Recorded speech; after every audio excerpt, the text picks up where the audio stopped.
Jaz se smejim zelo pogosto, še posebej v razredu s prijateljicami. Smejim se in tudi, ko se probavam zresniti, ne ratuje. Prijateljica nekaj reče in pol se skozi smejimo, tako 5 minut se smejimo in pa se ne moramo nehati, dokler nam učiteljica kaj ne reče. Naredi kako čuden obraz, včasih skoraj pade s stola, namerno. Kdaj kaj skrijejo, nazadnje so skrili zabrisati tablo. Na zaključnem izletu, ko smo igrali paintball, smo se tam po hvasti podili in smo se ful smejali, ko smo padali po tleh.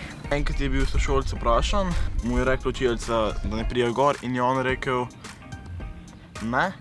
In ja, pol smo se vsi smejali. Zdi se mi pomembno, da se ljudje smejimo, zato ker tako lažje pridemo čez težke trenutke. Me spravi dobro voljo, tudi če sem žalosten, sem pol vesel. Da mislim, da je kar pomemben. Neko vzdušje ustvarja pozitivno.